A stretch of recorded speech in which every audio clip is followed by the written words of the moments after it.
Good afternoon. We'd like to thank all of you for attending this particular lecture. We know that there is a lot of wonderful lectures going on, even at this moment, in various rooms around this auditorium. So thank you for choosing to come and hear Dr. Jimmy Gutman. Dr. Gutman is a board-certified emergency physician from McGill University, and he received his training at the University of Calgary in Alberta and took up his residency in emergency medicine at Emory University in Atlanta, Georgia, where he was chief resident. And upon his return to Canada, he went on to an accomplished career, eventually becoming the undergraduate director and residency training director of emergency medicine at McGill University in Montreal. Dr. Gutman, for the last 20 years, has veered away from emergency medicine. He has gone into family practice, and he is now the leading author in the field of glutathione. And so, Dr. Jimmy Gutman, we're honored to have you with us today. Thank you, Candace. Does anybody here remember the game you used to play when you were kids called Truth and Dare? Okay, so there's too many people here for me to play Truth and Dare with all of you, so I'll play with it by myself. The dare part is I dare you to admit something really embarrassing about yourself in front of a group of people. And so what I'm going to admit to you is that I am a virgin to the AutismOne conference.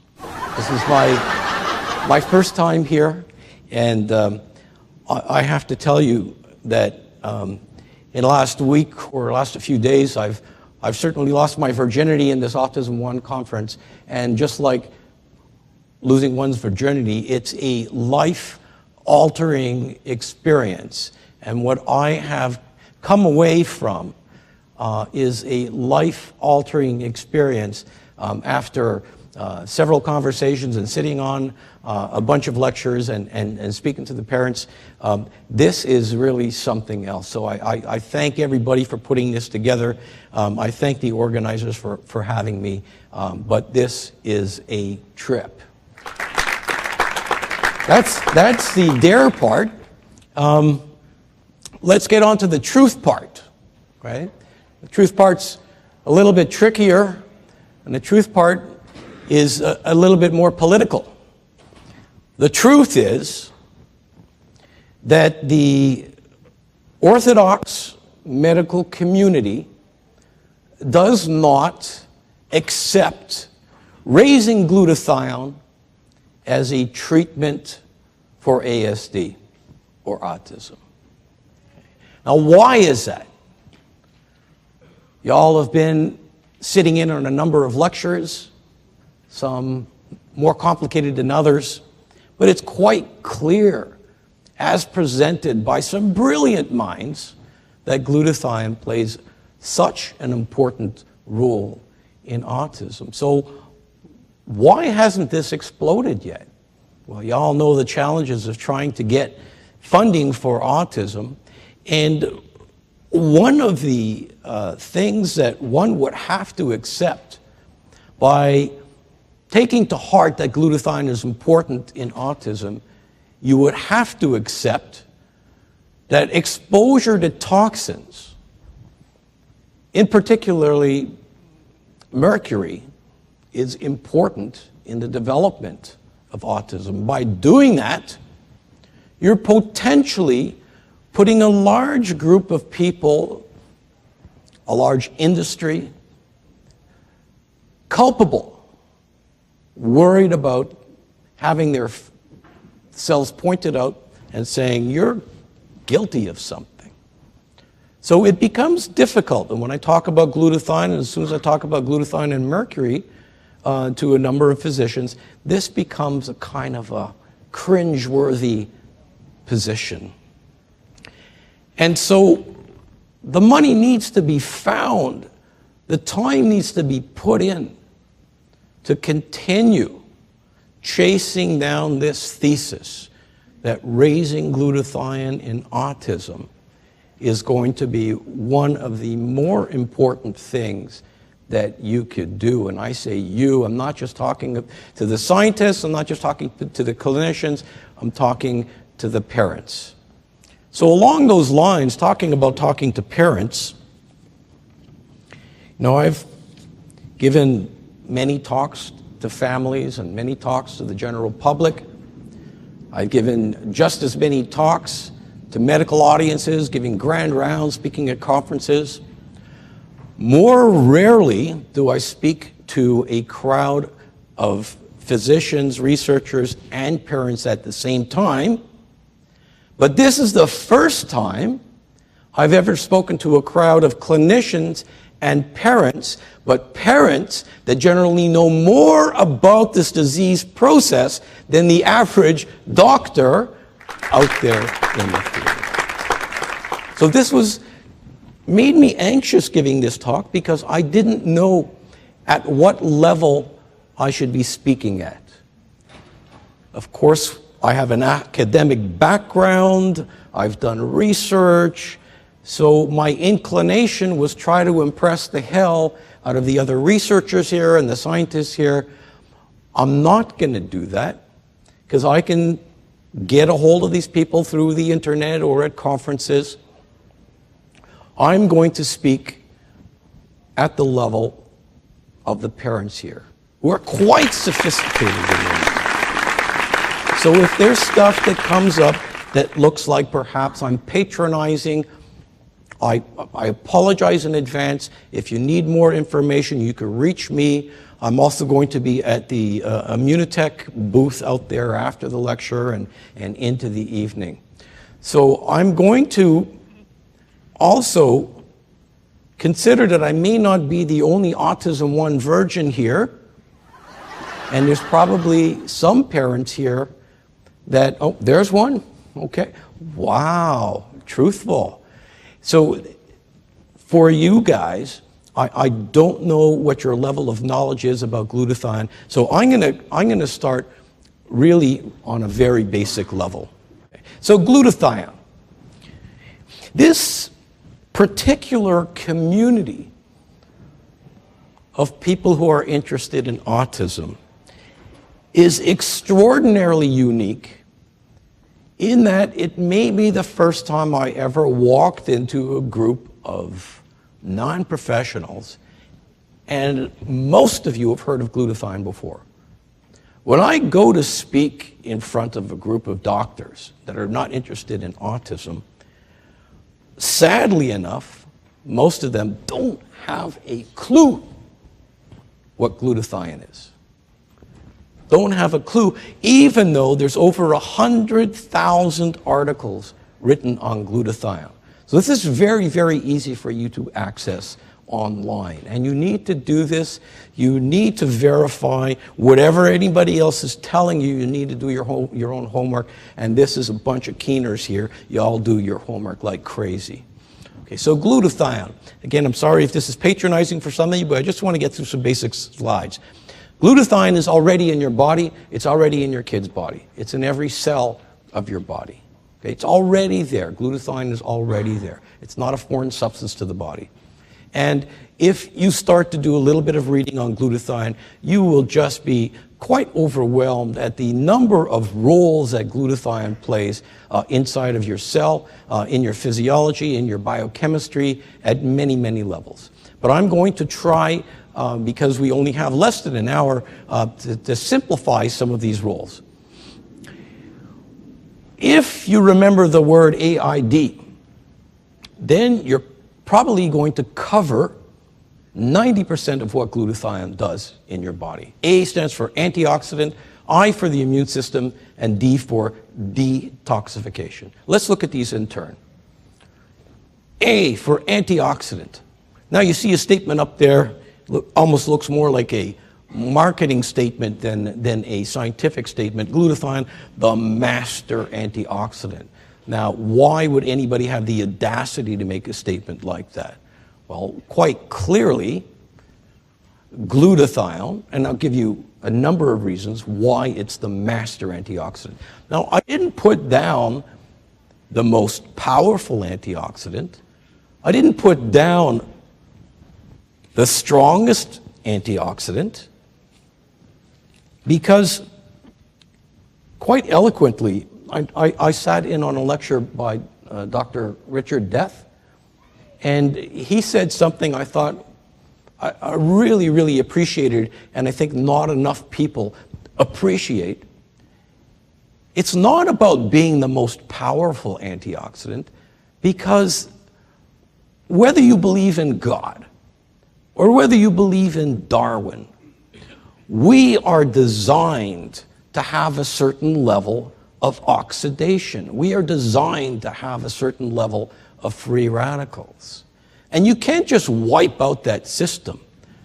The oxidation antioxidant system, like every other system in the body, is a balance. And if you tip too far on one side or the other, if you have too much antioxidation, that's not necessarily a good thing.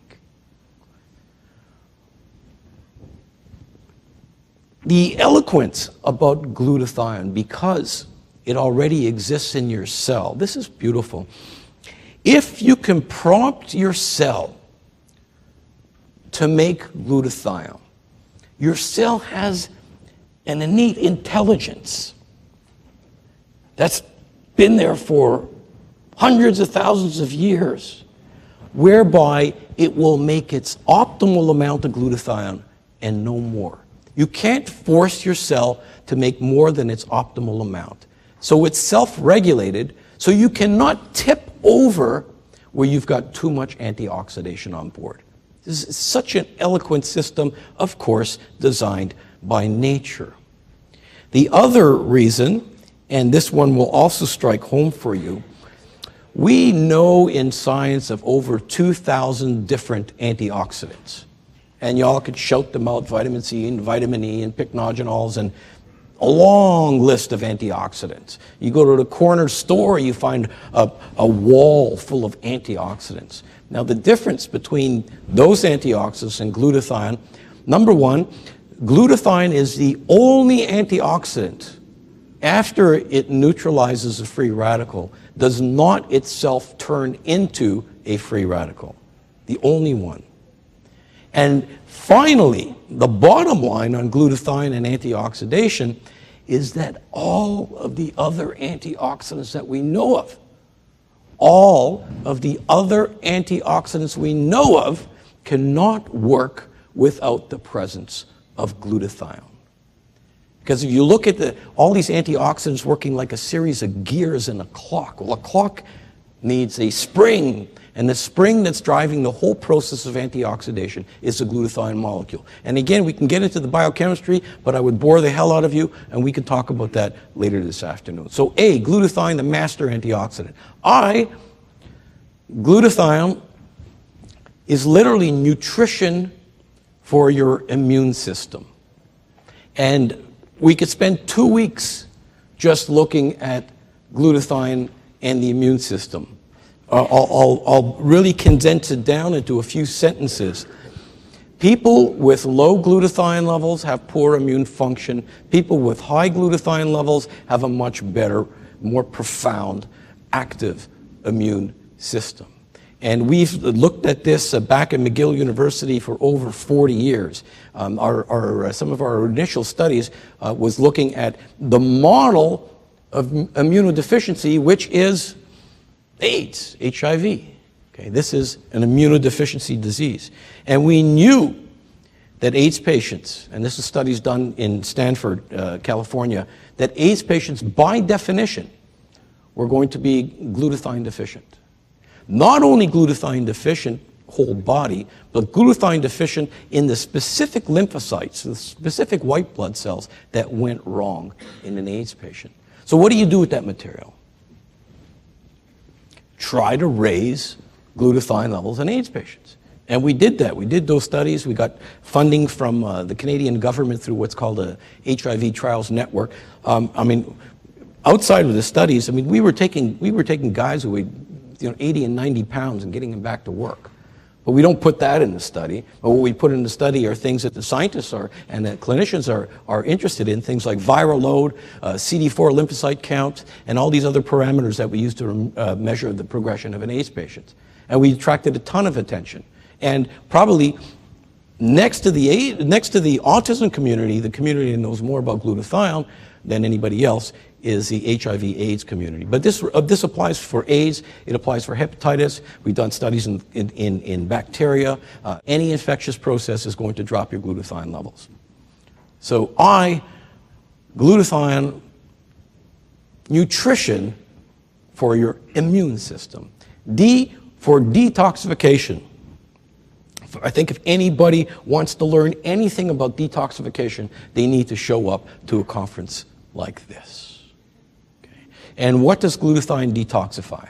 Well, geez, if I had a screen that went down to the basement of this building, I would be able to fill it with substances that are detoxified by glutathione. Let's look at some of these.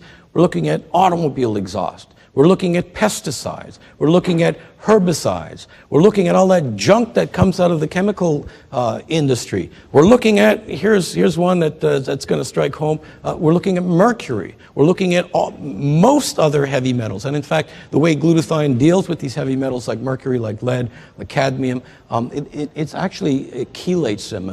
Glutathione will chelate many of these charged heavy metals. What lowers our glutathione levels? Well, we see a chart here. Drugs, there's a whole bunch of drugs that lower glutathione levels, not just street drugs. When I say drugs, I'm talking about pharmaceuticals as well. Probably the most common pharmaceutical drug that lowers glutathione level, you may know this, most people don't, is acetaminophen. You all know what acetaminophen is, Tylenol, Adasol. And it's rather severe on glutathione levels. And I predicted 10 years ago that at one time that there was going to be a day where on bottles of Tylenol, acetaminophen, there were going to be warnings for people like those with extensive liver damage, for HIV patients, for alcoholics, that the Tylenol needs to be treated with a lot of respect. And we're right around the corner. It may have already started happening in certain parts of the world. So drugs, poor diet. Do I need to talk to you about poor diet? Okay, you all know what it's like trying to get your fussy kid to eat properly. Okay, so poor diet will absolutely contribute to a drop in glutathione levels. Injury, trauma, burns. If you go to an intensive care unit and you measure glutathione levels in the patients in the ICU, inevitably they're going to have low glutathione levels. Infection, disease, we just talked a little bit about that. Tens of thousands of articles. Pollution, toxins, the aging process. Okay, now you're not thinking about your kids anymore, you're thinking about yourself. Glutathione levels actually drop about 10% every decade. So someone like myself, between the ages of 25 and 60, I might be 20%, 40% low on glutathione levels were I not doing something about it. And on and on and on. So all of these challenges to glutathione levels, all of these challenges, sucking up your glutathione levels, what would life be like if your glutathione levels were never normal? Now, you and I, at certain times of the day, like right after a good, healthy meal, our glutathione levels are fine. They might drop overnight. They might drop if we're under stress. But what if your glutathione levels were never normal? Okay, so this is the segue into how this is applicable in autism. We need to go back 1978. What is that? 25 years? 30 years? I'm a better doctor than I am a mathematician. But it's a long time ago.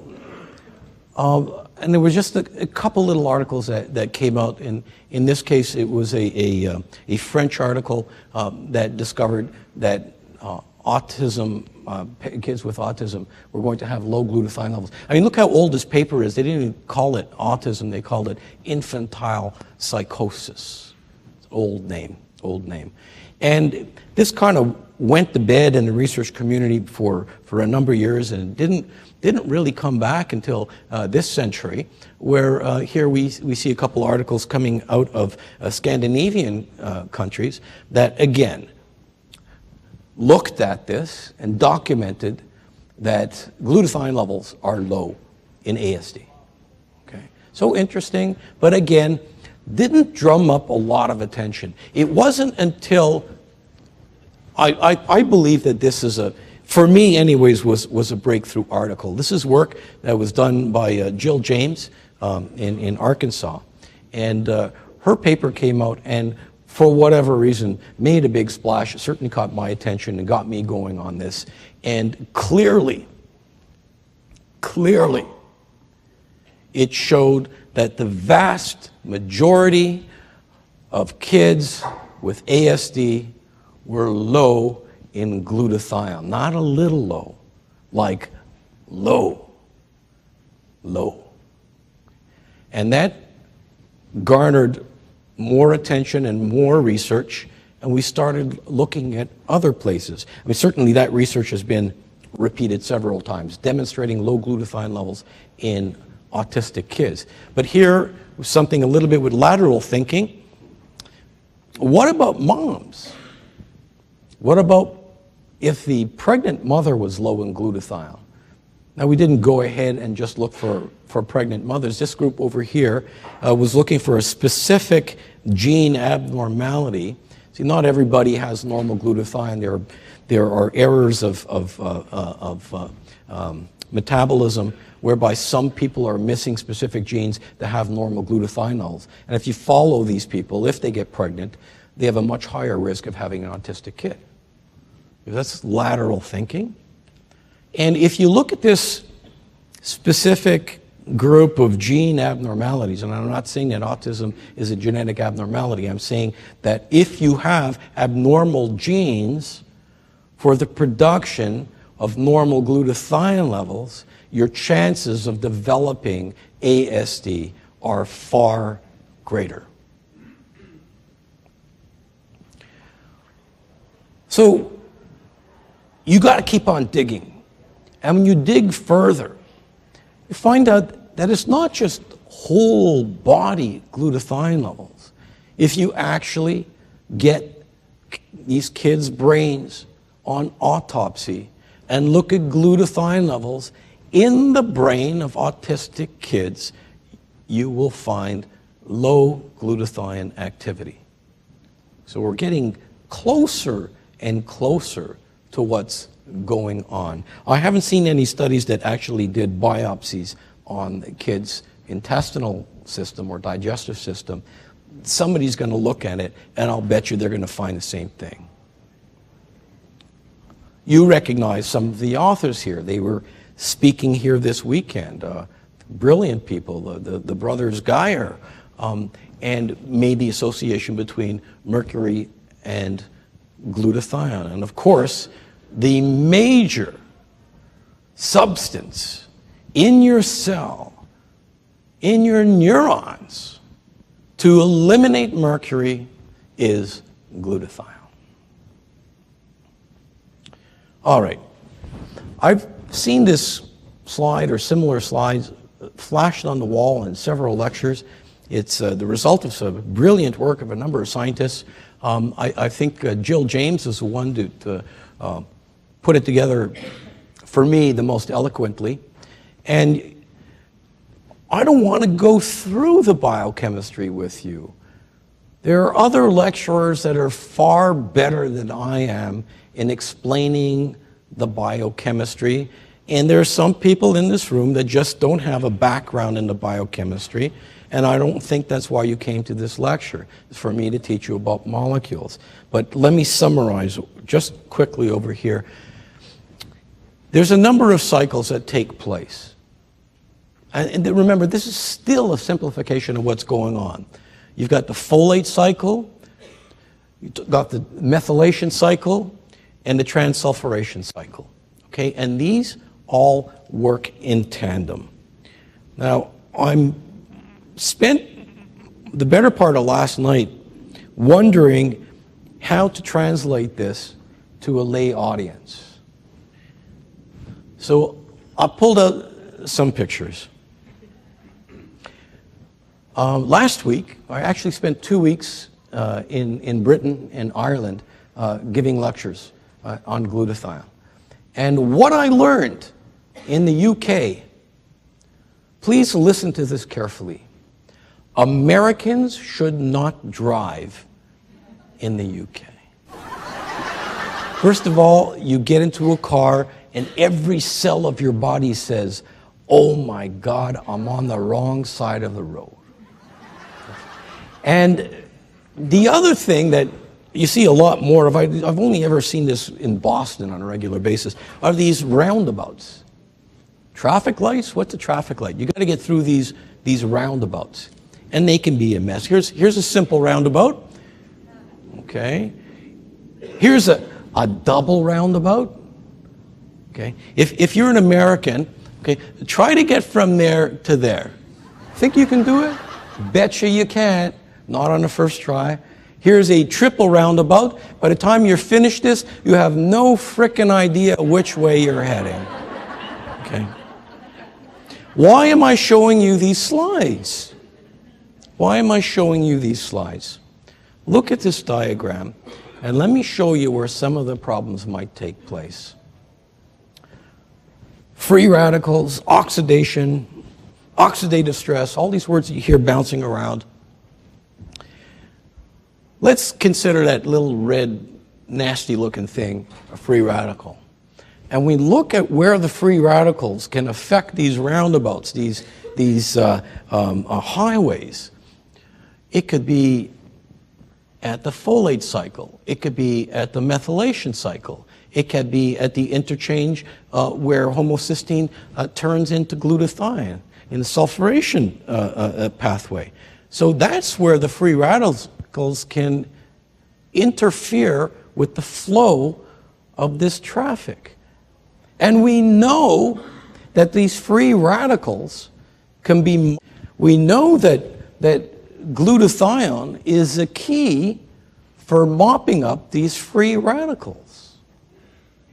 We also know that the limiting factor for your cells to be able to manufacture glutathione is the amino acid cysteine. Okay, y'all got that? Okay, then what the hell? Bypass that traffic jam. Because if we go back here, okay, there, the free radicals cause a flat tire.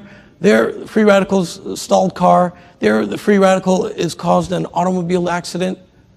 But you got to get down here. Right? So,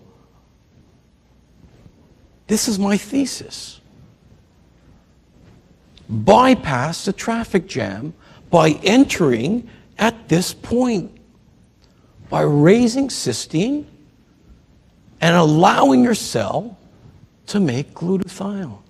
Now, again, I'm so sure of this, but I'm not the brightest guy in the room here. And there are people out there looking at this, and I know there's other scientists there. I want you to come back to me with feedback and tell me if you think I'm wrong. But so far, the few studies that we have shown me that I'm not wrong. These are small trials. These are not huge trials. Some of them don't have statistical significance, but at least people are starting to look at raising glutathione in autism and having some success. Okay, there needs to be more of these. Here's one study that I was involved with a rather brilliant person, Dr. Janet Kern. Some of you know her. This was a pilot study where we were using this substance called Immunocal, which is essentially a cysteine delivery vehicle. And Sure, it was a small study, but when we looked we're not looking at fancy schmancy biochemistry and all this other stuff that is really important. I'm an emergency physician. I'm a pragmatic guy. I'm a practical guy. You know, I'm in the emergency room. I got to save somebody's life. I can care less about the biochemistry. I want to know after I push that drug into their vein, it's actually going to do something for them.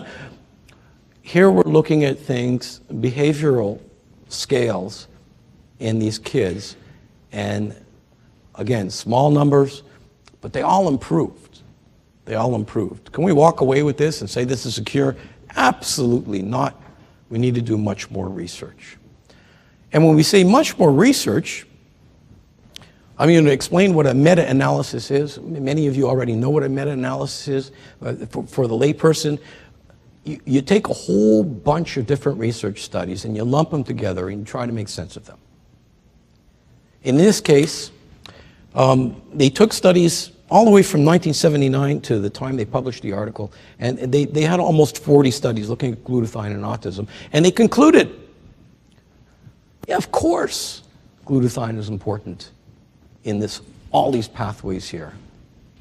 But they also concluded that there just needs to be more studies done. There has to be large interventional studies with statistical significance so that the obsessive, compulsive, reductionistic doctors and biochemists and researchers out there accept this and take it to heart.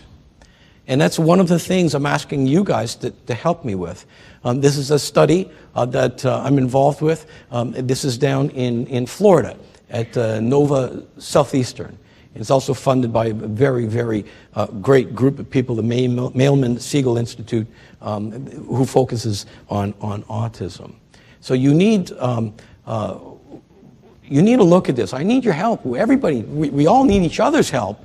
We're recruiting patients. So if you know anybody in the Fort Lauderdale, Miami area that's within driving distance of this place, please, we don't have enough patients. There's a kind of a competition for patients. You'd think there'd be enough autistic patients out there, but not enough that want to volunteer for a study.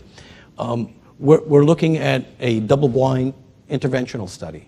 And our endpoints, although we are going to look at things like glutathione levels and oxidized versus reduced glutathione levels, the primary endpoint here is not biochemical. The primary endpoint here is behavioral outcome.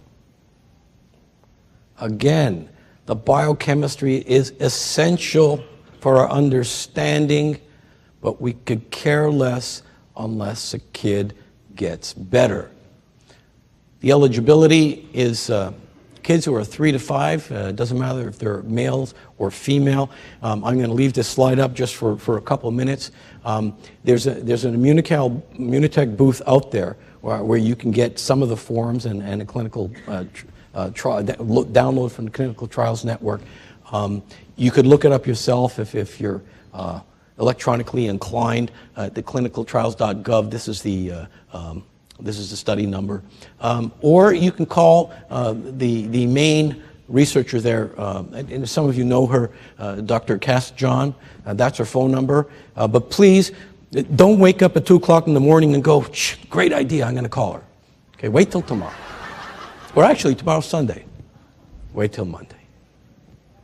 So just to sum this together and put it into a framework, we know that without glutathione, we have poor immune function.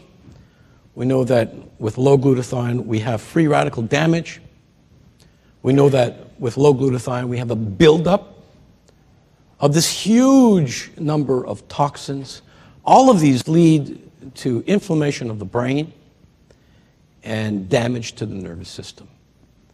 And by intervening, by raising glutathione levels, I think that much of this can be put to bed. How do you raise glutathione? Well, obviously before we had supplements, we must have gotten it from our food. But this is pretty tough. Not only are you dealing with kids that don't want to eat anything but check one or two items. You and I, well, let's look at some foods that are rich in glutathione. Probably the food that is richest in glutathione levels. Let me point out one thing. You cannot eat glutathione, okay? This is very, very important. If you're going to walk away from this lecture remembering one thing, you can't eat glutathione. Well, I guess you can eat it, but it becomes rapidly broken down. It doesn't make it to your cells.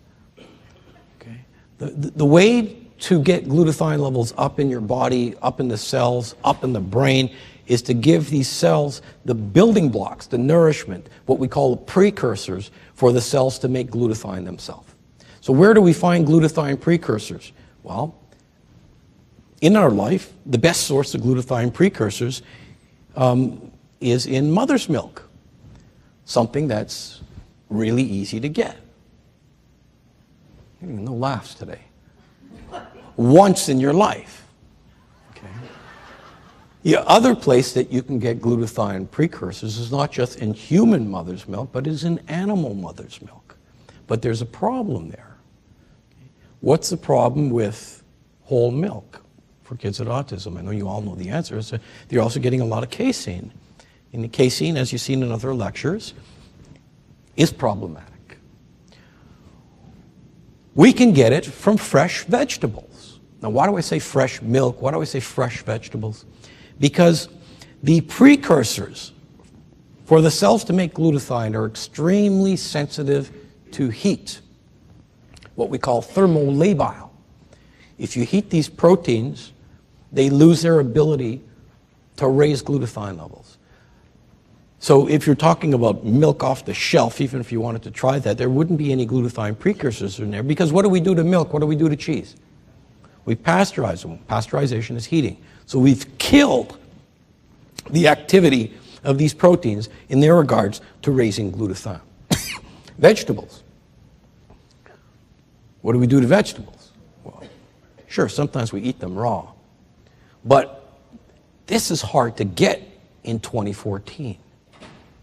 Just as an example, again, I'm going to relate to your very, very basic needs here. Do you think that the potato or the peach, I'm speaking to the older people in the audience, that your mom put on your plate when you were a kid is at all similar to what you're going to buy at the market today? So what we've done to the genetics of these plants, what we've done to the soils, the additional crap that we've put onto these foodstuffs, it's really, really hard to get it from vegetables. So you'd have to eat enough broccoli so that the toxic environment in your bedroom was so high at night that your spouse got sick, you know what I'm saying, to raise glutathione. It's very uncomfortable. And you're not going to give your kid a boatload of broccoli to eat. There are other sources of glutathione precursors. One of them is meat. What did I say about heating? Normally, we cook our meat. Now, if for some strange reason your kid is into eating sushi 3 times a day, well, then maybe he's getting glutathione precursors, and maybe you're getting broke. And eating raw meat, medically, not such a great idea. Once in a while, maybe, but there are other things. So what about intravenous glutathione? People have used intravenous glutathione. You might see great videos of people using intravenous glutathione. Intravenous glutathione in Parkinson's. For example, somebody might walk into a clinic like this with Parkinson's, they get to intravenous therapy, and then, they're breakdancing. Yeah. But the problem is by the time they get home, they're back to their state. So intravenous glutathione has a very, very short half-life. It can be exceedingly expensive. You take the risks of intravenous, it's annoying, and who's going to do that 3-4 times a day? The best studies done with intravenous glutathione are the studies that do that several times a day. We were talking about cysteine. Why not just eat cysteine? As a free amino acid, L-cysteine, as an isolated amino acid, it doesn't work. because when you eat cysteine, L-cysteine, it becomes rapidly oxidized. And it can make you feel sick, in fact. And if too much cysteine gets into your bloodstream, you end up with a state called hypercystinemia. And the problem with cysteine, when it's oxidized, it acts as a free radical. Many antioxidants, once they're oxidized, act as a free radical. So oral cysteine doesn't work. So people have looked at this and they said, wow, what kind of cysteine delivery vehicles do we have? And 40 years ago, maybe 50 years ago, N-acetylcysteine was invented. You take the cysteine and you tag an acetyl group onto it to prevent it from being oxidized. This is a marvelous drug. I use this drug in the emergency department for people who are on their deathbed. For example, people who have taken 2 bottles of extra strength Tylenol. I know they're going to be dead in 2 to 3 days. So I use N-acetylcysteine. And I use a whack of N-acetylcysteine. I give them like 40,000 milligrams intravenously. And I've never treated an acetaminophen overdose with N-acetylcysteine where they didn't throw up on my shoes. My wife hates that. N-acetylcysteine can be bought without a prescription as a so-called natural substance, which it's not, at health food stores. But it's still problematic. Most kids don't like taking N-acetylcysteine because it smells like rotten eggs. And even the ones that smell a little bit better, they upset their stomach. And N-acetylcysteine has a short half-life. So if you felt sick the first time you took it, well, you're going to feel 4 times as sick the 4th time you took it.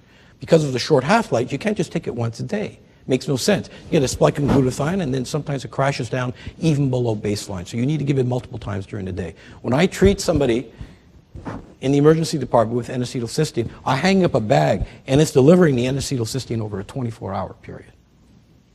And finally, even for the people that can tolerate N-acetylcysteine, they don't feel sick with it, most of them will tell you that after 2 or 3 weeks, they feel washed out, and it just doesn't seem to be working anymore. And the reason that is, nobody knows this, but a few people. Remember I said to protect the cysteine from being oxidized, you put an acetyl group on it? Does it protect the cysteine? Yeah.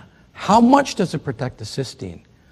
It allows about 15% of it to make it to your cell. What does that mean?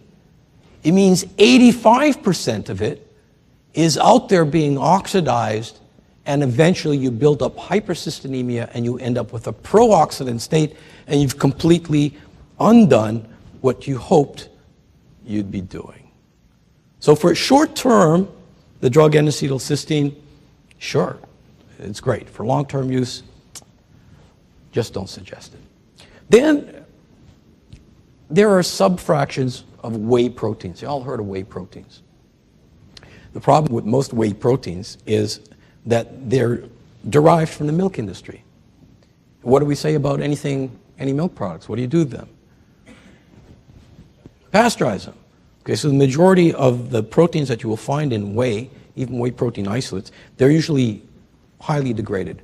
And when you heat up these proteins, they just don't work. But if you're able to have a technique where you can tease out the specific proteins in whey that are glutathione precursors, then those can work. And that is actually the company that pays most of my consulting fees is a company called Immunotech. They make Immunocal, and this is their whole raison d'etre. Now, there's lots of other things out there that say they raise glutathione. I don't know. Again, I am from the orthodox medical community. I am a scientist, so I'm still stuck on this. Forgive me. I still think that you're giving your kids things that are A, proven to be safe, and B, less importantly, if you want to waste your money, proven to be efficacious. So just to conclude, wrap this up. Clearly, research tells us that autistic kids have a glutathione problem, quite clearly. Small studies have shown that raising glutathione in autistic kids works. And finally, these larger studies are absolutely essential. They're essential because if they get out there and they get published, the doc that works in the strip mall will start to appreciate that this is a potential treatment, and a lot more parents and kids can have access to reasonable, well-studied means of taking care of this enormous problem. So please, I'm asking the parents here, if you know anybody in the Florida area, I'm asking the clinicians here, I'm asking the researchers here, see if you can find some kids to register and take part in this study. It's a substance that has really very, very little downside. We've shown this in our pilot studies, and it's going to do a lot of good. And I hope that everybody walks away from here with some good information that you could use. Thank you very much.